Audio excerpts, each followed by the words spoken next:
Hey, this is Henry. The young lady said she never got a copy of the report. Sergeant Henry, you're still on mute. I'm sorry. I thought I was. I'm sorry.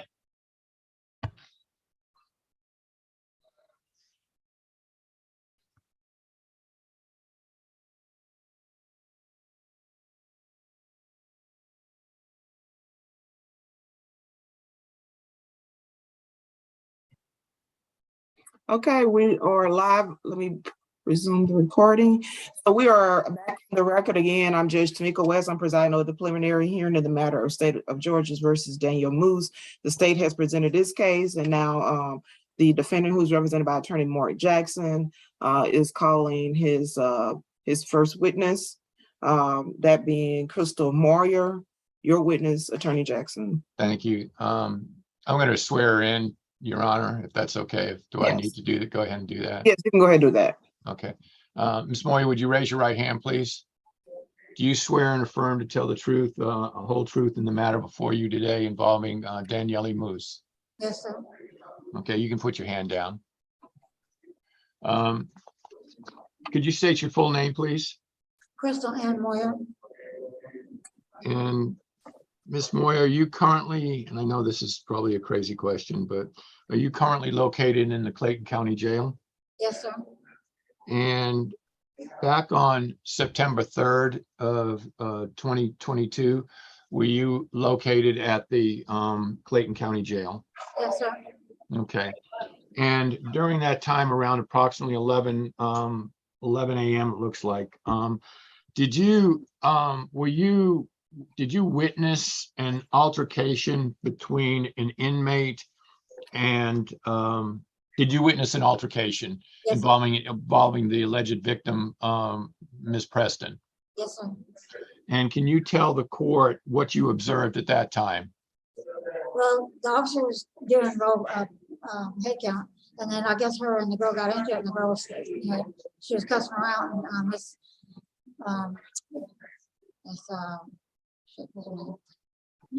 the officer, she was being real rowdy with her and trying to lunge at her, and Breezy just tried to keep her back, and she told her to get her the fuck out of her face. And so that's what Breezy was doing. And then when she was getting her out of her face, she said put her up, and she said put her up. I was looking, to see what next was being said, because they were back and forth calling each other bitches, sluts, hoes, and saying that's why you ain't gonna get out. I get to go home tonight. You don't. It's all kinds of crazy shit. So when that's going on, I'm looking to see what she's saying next. I look at what she's saying next, and when I look back over, her mouth is bleeding. Okay, let me back up a little bit. Do you know the name of the officer that was involved in this matter? Mosley. Officer Mosley. Yes, sir. So can you explain again, was Officer Mosley trying to place her where? In her room. She wasn't trying to. She's trying to get Breezy in there to do it, because She's trying to get who? Moose and a couple of people trying to get her out of her face, but she's like, get her the fuck out of my face first, is what she said. And Okay, stop for a minute. Judge, if I could just ask for clarification purposes, instead of saying her, if we could use names. Yeah, I'm just trying, for the record. right. I'm trying to get that done. If Ms. Moyer, if you would, when you're talking her or she or whatever, if you could use the names and just slow down just a little bit. I know you might be a little bit nervous, but if you could slow down just a tad, that would be great. Okay. I don't really know her name. I see. Okay. All right. Just say the inmate. We'll use that. Okay. All right. It's Miss Preston, I believe. Anyways. So how did this altercation start? Do you know? Overhead. I don't really know how it started, but I was sitting right there, and then all of a sudden she went off on the girl. When you say she, who's she? The inmate. Okay. She went off on her. I don't know what the officer said to her in the beginning, but then they started arguing with arguing really bad, and I was just watching back and forth because that one will say this and that one will say that. She was calling the inmate worker a bitch and talking about she got really rude with the inmate worker. And the Okay, inmate, let me stop you. Where was everybody? Who was witnessing this as well? the whole pod, and then also Moose, and Moose was trying to help her, but she told her to get Trying her to help who? the officer because that lady was lunging at Miss Mosley, and she said put her in her cell, put her in her cell. So that's what they did. Who was lunging at the officer? Miss Dependent, I guess, or Okay, Miss Preston or the inmate? the, Okay. Was at any time, did you hear Officer Mosley request assistance of any of the inmates to assist her in any way? she told her to get her. She told Told her, who? Told who? the officer told Rosie and them to get her the fuck out of her face. I'm just saying what she said. Get her the fuck out of her face and put her up. I guess they said put her to her room. Who did she say to put her up to? Who said put her up? I guess Brazy was the only one standing there. You keep on saying Brazy? Oh, I'm sorry, her name is Moose. Okay, so did Officer Mosley specifically ask defendant Miss Moose to put Presley up, Yes, sir. Preston up? Yeah. And when you say up, what does that mean? I know it's weird, but that's what she said. I guess back in her room. What up means back in her room? Yeah. That's what Okay. she said. Now, was the inmate, Miss Preston, was she circling around? Was she at any point? Yes. Yes. What was she doing? Trying to lunge at her, and they were just holding her back because she kept breaking. You know, the people were trying to hold her back. She kept breaking back. You know, where they couldn't, I guess, get to her. And then when she got over towards the room, Miss Mosley told her put her the fuck back up. Put her the fuck up. Did Miss Mosley, did the inmate ever get back into the room? Yes. Do you know who Moose and then put her in a room. Moose and them is? Was there anybody else that helped?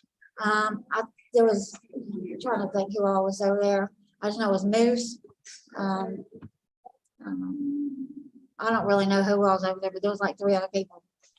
Did you witness Miss Moose, defendant Moose or Miss Moose engage the inmate first, or how did Miss Moose get involved in this? Again, one more time. Because the officer was telling her to get her the fuck out of her face. I'm just telling you what she said.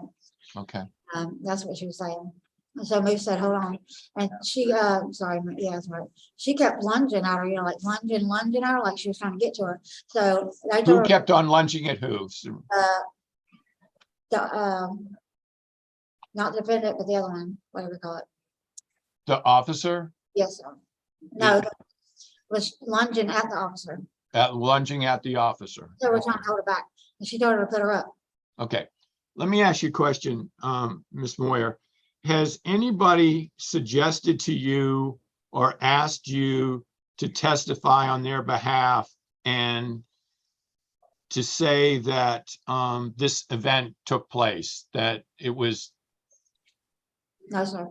Were you forced or has anybody suggested, did Miss Moose suggest to you, hey, would you testify for me? I don't need to catch this charge or something along those lines? No, sir. So you haven't been threatened, forced, you haven't. Judge, I'm gonna object to leading at this point. Okay, I'm sustain. just asking her a question. I'm not leading her. I'm just asking her. Well, maybe if you want to do bite size, maybe that would be. Okay, I will. All right. So have you spoken to Miss Moose? Has Miss Moose spoken to you about how to testify in this case? No, sir. I'm not in the same dorm anymore. Okay. Has she ever spoken to you about testifying in this case or how to testify in this case? No, sir. Okay. I have no further at this point. Okay, any cross-examination? Ade Ullman. Yes, Judge. Good morning. My name's Laura Allman. I'm the prosecutor, okay?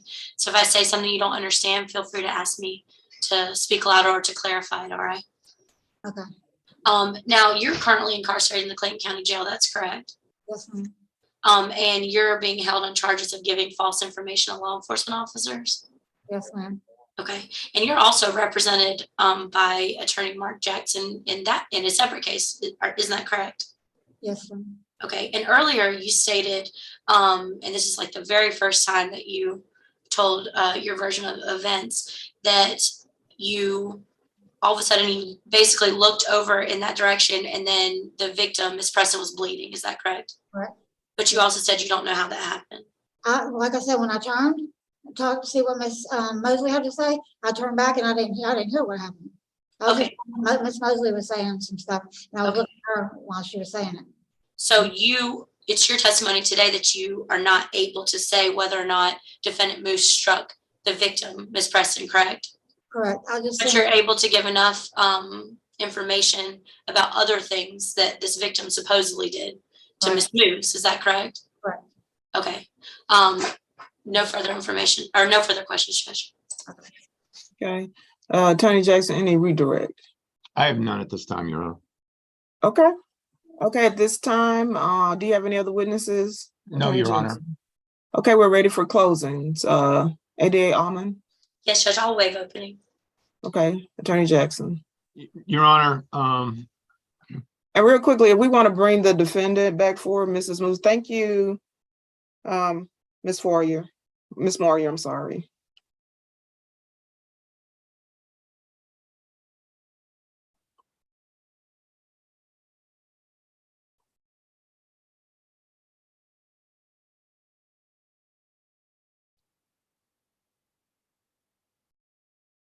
Okay, we're ready, Attorney Jackson. Your Honor, obviously, we don't have the benefit of the video. We also we didn't have the benefit of who I thought would possibly testify as Miss Mosley. However, I think the issue, I think the big issue here is the whole question of confinement, the whole question of the charge for false imprisonment. I'm having a difficult time understanding, first of all, the charge based even what the officer said, as well as the witness here. I think there is credibility. I think there were other witnesses as well that observed this. I have no reason to believe that at this time that she is not telling the truth. I swore her. I had her swear under oath that she was telling the truth. I believe that the evidence has shown that there was some form of altercation between Miss Mosley and Officer Mosley and the victim.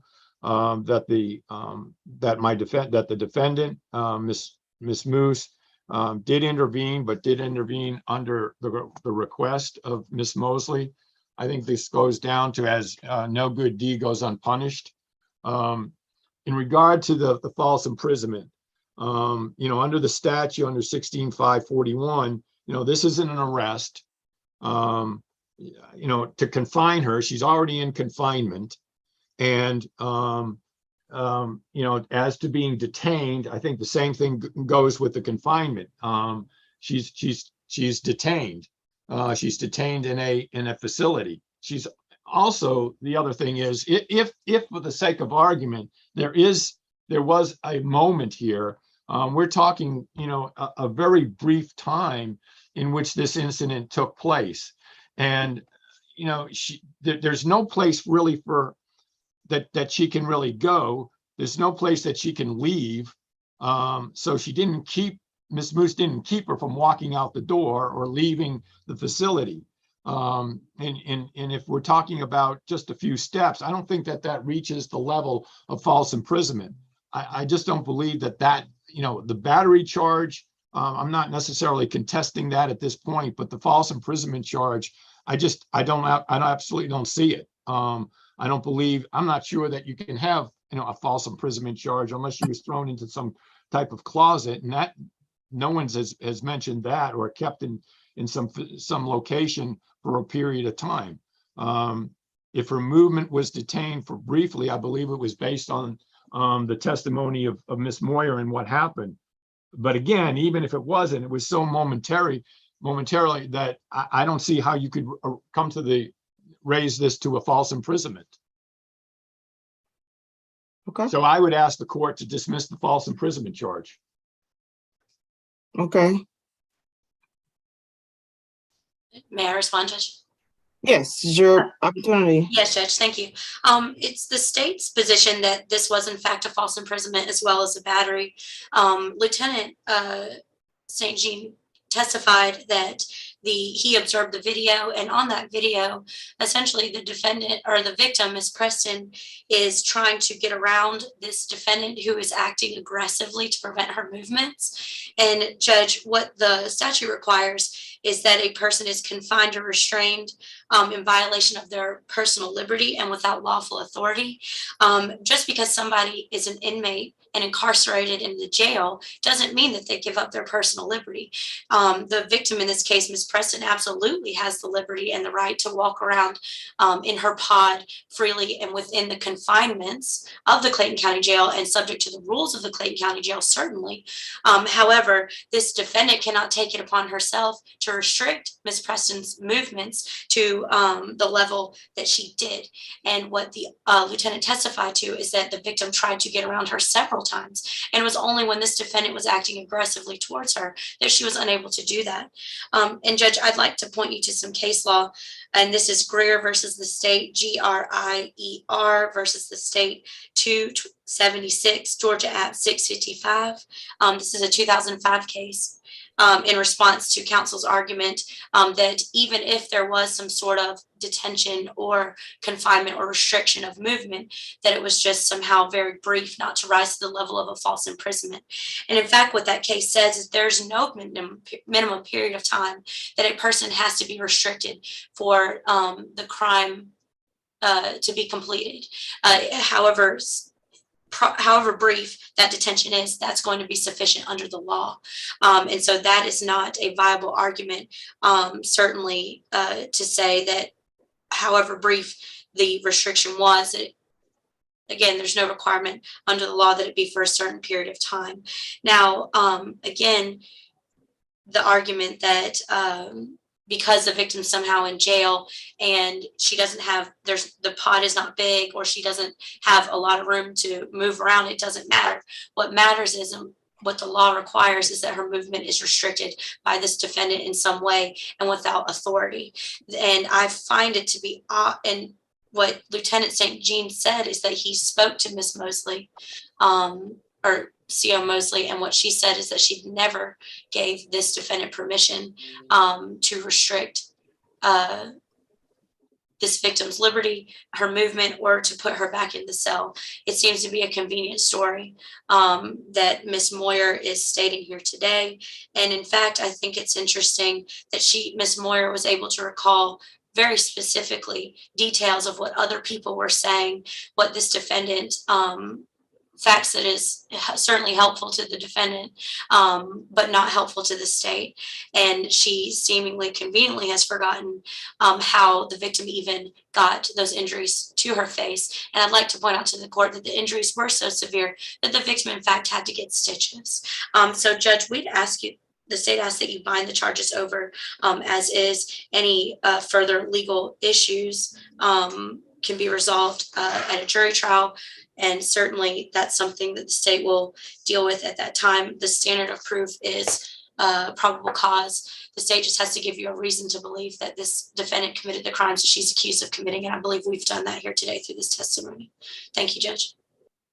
Okay, and can you give me the full case slide again for Greer versus state? Yes, Judge, that's Greer, Grier, and that's 276, Georgia App 655, and that's a 2005 case. Okay, and I just to clarify for the facts, I guess it was my understanding based on the party's testimony that the alleged victim was not inside the pod, but outside, or did I misunderstand that? She was inside of the housing unit in the pod, but outside of her cell. Right. She was outside of her cell, correct? Yes, ma'am. But yes, she was in this confined area. Okay, I understand. That's what I thought I understood. I thought you were saying in your closing that she was inside of her housing unit. Yes, Judge. Yeah. But not inside of her actual cell. Like okay, not inside of the actual cell. In the common area. Yes, Judge. Okay. Okay. Any other? Let me review my notes. I will, Can I take a- respond? Can I respond to the state at all on that or no, Your Honor? I'll give you 1 minute rebuttal. Just this, Your Honor. The real argument here is the question of whether or not she had authority. You can believe or not believe, you know, the witnesses here, but it just seems odd that this would happen in the way that it did. There's, you know, we're not able to see the video in this. In regard to how brief the detention is, you know, I think that's a question of, you know, however, but I think this really comes down to, Your Honor, is that, you know, my client tried to assist the deputy, and it backfired on her, and now she's facing these charges. I don't believe that the false imprisonment is justified in any way in this particular matter. And I would, again, I'd simply ask that you dismiss the charge. I appreciate it. Okay. Well, give me a few minutes and then I will come back.